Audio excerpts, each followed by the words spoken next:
Welcome to LC Screen Talk. My name is Larry, and today we're going to be talking about Disney and their LGBTQ plus problem. Now, as you might guess from my shirt, this all derives from the latest revelation, the latest announcement that the series based off of Love, Simon, which would follow a gay teenager in high school, has been deemed not appropriate for the family audience, thus moved over to Hulu. Meanwhile, Hilary Duff is petitioning to move her show over to Hulu because Disney is trying to sanitize it too much. So in that vein, I don't know that this is actually a complete negative. However, the way it was presented is certainly a negative.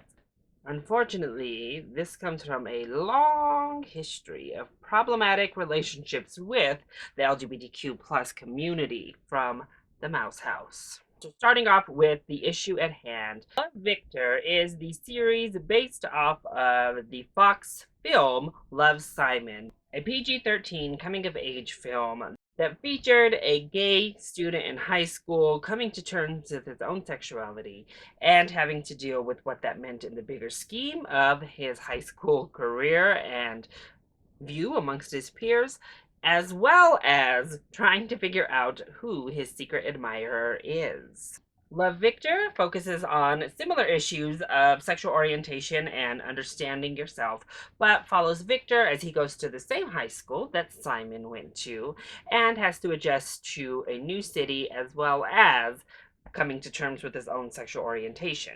So this really brings up the question, what is the Disney Plus standard? Is it even more wholesome than, say, the Disney Channel?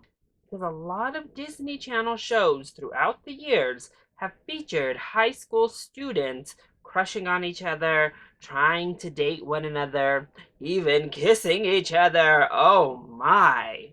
So I guess we'll have to wait and watch the series to truly know what is just so scandalous about Love Victor that requires it to be moved on over to Hulu.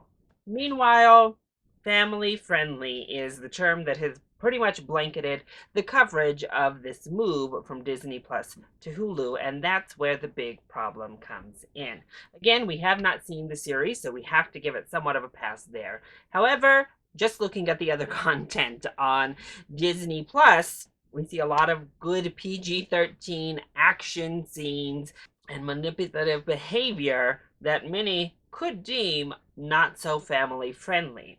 And the subject matter, again, only seems to differ from so many family friendly teenage network TV shows in the fact that its main character is part of the queer community. And that's a problem. Love, Simon was such a groundbreaking film because it was the first major release featuring an LGBTQ plus character. It wasn't an indie, it wasn't a dramatic, painful romance. It was a joyous, wonderful little film that was appropriate and centered around youth.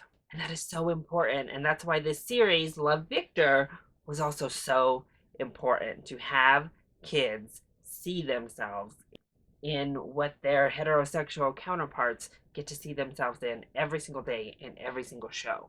Creating family-friendly content that just allows kids to better understand themselves through similar stories is so important for their development. And by moving this from the family-friendly Disney Plus over to Hulu, it's sending a very negative message about what being queer means, about what being a part of this community says, and sets somewhat of a precedent for Disney and their content as a family-friendly company moving forward. Now, as I said, Disney has quite the rocky, up and down, and long history with the LGBTQ plus community. Reaching as far back as Shere Khan from The Jungle Book, many have accused Disney particularly of queer coding their villains. This was never more prevalent than it was throughout the Disney Renaissance. If you look at characters such as Jafar, has very effeminate ways about him. You look at Scar, who again is not a male mating lion until the second one. pats his paw like this as the weaker, inferior one who has lots of witty quips. Hades with his sarcasm, his flippant attitude. Governor Ratcliffe from Pocahontas with his high fashion, his higher pitched voice, his small little lapdog, his penchant for not wanting anything to do with physical activity.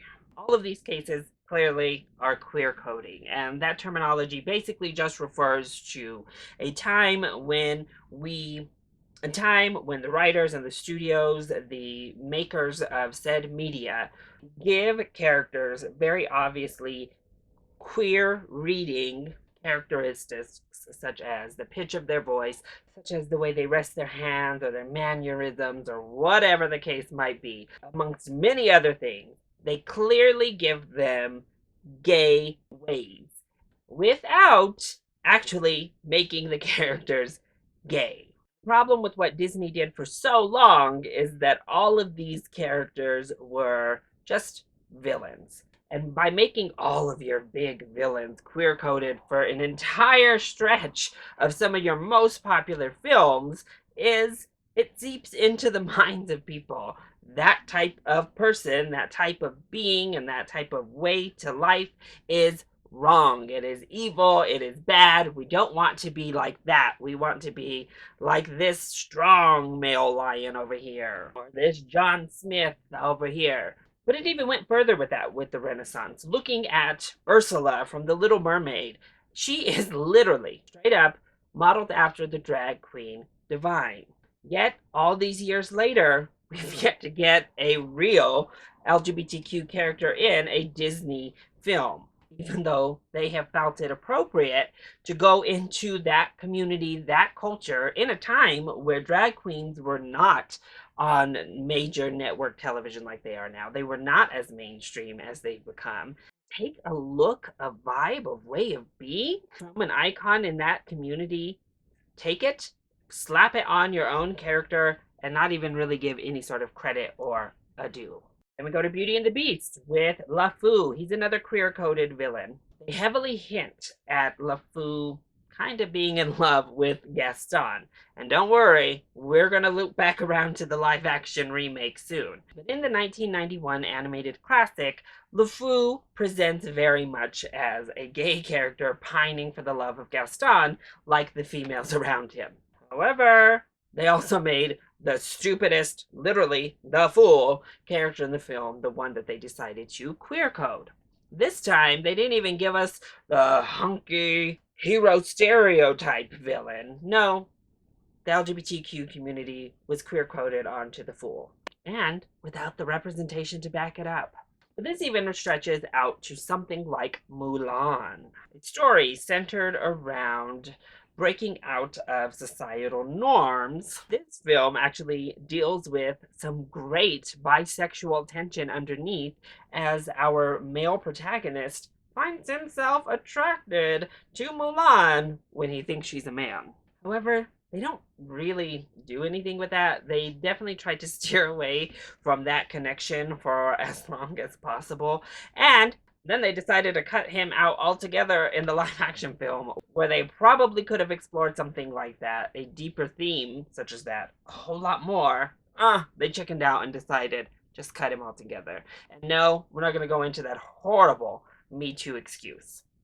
But things such as Mulan as well feature our characters up in drag, for laughs, to be funny. And while they do offer some sort of equality in gender representation, oftentimes, as is throughout all media, being gay or being effeminate or being butch, no matter which gender you are according to society, that's always played off as a laugh. Thankfully, Disney more or less moved past the queer coding of their villains. We have a couple more recent villains who arguably could be queer coded, but more or less they've moved away from that practice.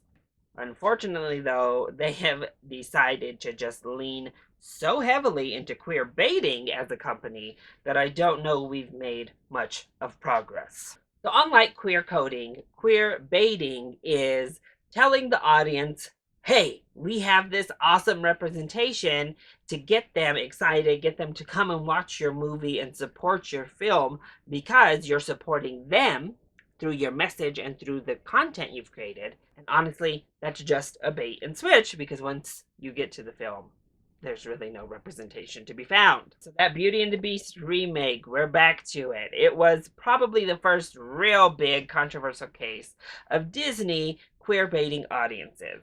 Everybody came out talking about, so many people came forward talking about LeFou being gay, being openly gay in this film, showing his love, and us even getting a quote unquote same sex moment in the movie. Well, I will say this, out of all of the examples that I'm about to say that have come from Disney Studios at large, this is probably the best done of them, which is saying something. Now, the gay moment is literally a 1 second dance at the very end of the film, a blink and you miss it moment on the screen. However, they actually do showcase that LeFou is clearly in love with Gaston, and they do something with that. That is part of his character, that is part of who he is. It's not just hinted at or subtly there to pick up on if you're observant. No, it is very evident in this film. Here we also get drag played up for laughs, but it also has kind of a cute character moment for the man that LeFou ends up dancing with. The problem is they made this big huggabaloo about nothing, about a moment that is blink and it's gone. And they didn't learn their lesson. Ahead, Rise of Skywalker comes out in 2019. Disney, everyone comes forward saying, hey, there's a true same-sex moment in this film. J.J. Abrams says it very proudly, and actually J.J. Abrams earlier on in the cycle of things said he was going to deliver on LGBTQ representation in the saga. And this is what he delivered. Literally a 1 second female reunion kiss, if you will, that had like less than a third of that Raylo kiss that people just love. That was sarcasm. But again, blink and you miss it. If you're not intently watching this film, wondering when we're gonna get that gay moment, this easily could just fly right past your eyes and you never even know it was there. Characters in question are literally inconsequential. They could have died at any time and we would have been none the wiser, felt absolutely nothing. And we decided to go this route here of completely inconsequential, who cares, barely named characters, rather than go with Poe and Finn, which was heavily foreshadowed, really well set up throughout the entire trilogy, including in Rise of Skywalker. They had plenty of opening and clearly showed that side of their relationship. It would have felt authentic and real. Even the actors, Oscar Isaac was practically roasting Disney for not having the guts, saying it was a natural progression and he really wished that they had been able to go down that path and explore it. Instead, they decided to introduce a random female love interest there. Ben continues on to yet another woman, and your representation consists of a 1 second kiss in the background. The new release, the new Pixar film, has also decided to tout LGBTQ representation in a character who says the phrase, my girlfriend. However, again, she is a completely inconsequential character to the plot. She can be taken out and pretty much nothing is going to change. You don't connect with her. It's a 1 second throwaway line. And here we are left again with Disney marketing representation, and delivering nearly nothing. Another case I want to throw out there, honestly, is one that wasn't really advertised, but Disney definitely reaped the benefit of it without having to ever pay off, and that is the character Oaken from Frozen. So we all remember that moment. Oaken is the man up in the woods with his little shop. They come in, he does like a wave to his family, who is another male and children. Moment, everybody's like, oh my gosh, it's a same-sex couple in Frozen, without anything overt. It was a nice little Easter egg, and I think people gravitated toward it because, like, unlike all of this other queer baiting, we had no idea, and it was just a fun little Easter egg. However, Oaken has subsequently been in the Frozen material, including Frozen 2, and we've not even seen him interact with that family. We haven't seen him out and about with them. We have no indication of him being in any sort of relationship ever again, even in like town halls or where they're all gathered. He's there, but to my knowledge, we don't see him with his boyfriend, husband, whoever that guy was. So they had an opportunity. It was sitting right there. They had introduced it themselves, and they just like were like, oh no, oh gosh, people drew attention to it. We have to abandon it at all cost. And yes, Elsa is another clear example of a character that organically, easily could be a queer character. Her song Let It Go is one of those moments that really rang true with so many within the LGBTQ plus community. And there have been petitions for give Elsa a girlfriend all across online, which we know how effective those are, y'all. Personally, I'm of the camp leave Elsa single. I'm just gonna say that. She doesn't need a love interest. Much prefer her character to just live her life and do her thing. But they had an opportunity not only for a side character who they seem to be cool with making gay, they had an opportunity with a straight up queen and didn't dare to even hint. The big lesson with the queer baiting, Disney, shut up. Have all your directors shut up. And they haven't learned the lesson because they're doing it with Onward right now. If it is not actual representation, you don't get to have the credit for representation. And it's hurting you across the board by making these proclamations, making this announcement. You're making all the homophobes mad, making all the people who think that diversifying the medium of film is somehow taking away from them and they don't want to see diversity in front of their face anymore. You're making them angry because you're giving the presentation of putting in LGBTQ characters, and you seem to be really pushing that you're putting in LGBTQ plus characters. Then they see the film and maybe they are mad at that 1 second of screen time it gets. I don't know. But then you're also making the other side mad. You're making the actual community angry, and the allies to the LGBTQ plus community are getting angry because you are promising some proper representation in your films, which has been so sorely lacking, and it's just not there. There is no representation. None of this matters. You would have been better served leaving it as a fun little Easter egg and moving on without saying anything. So why does all of this even matter? Well, because Disney has strong LGBTQ support. So many adult fans of Disney films, particularly the animated properties, are a part of the queer community. As I mentioned with Elsa and the song Let It Go, back to Mulan with Reflection, so many within the community at large can identify with the themes and stories, the outsider tales that Disney often uses in their films. And Disney pretends and tries to embrace the community, even having gay days at their theme parks, never missing a chance to get that rainbow Mickey Mouse merch out to sell. But when are you going to back up your talk, Disney? When are you going to actually give representation? And Disney Plus was a great area to go ahead and break through by giving struggling young kids who are trying to figure themselves out and find themselves an opportunity to see a story that represented them on Disney Plus. And instead, you had to ruin it. Moving forward, Marvel continues to promise change. We have Brie Larson and Tessa Thompson really trying and championing their relationship in the films, but more so Tessa Thompson really saying she needs to find her queen of Asgard for Valkyrie. The lip service that Valkyrie is bisexual, but we want to see it. We want that on screen. We have the Eternals coming up later this year, which has one of the main members of the team being gay, having a husband, and we're told there is some representation and actual moments there, not just a stupid Russo brother chilling, talking about his boyfriend on a date. You're getting Iceman soon. You're getting these other characters, the X-Men, really resonate with the LGBTQ community for the reasons I've listed. They would be a great opportunity to start bringing in some of those characters.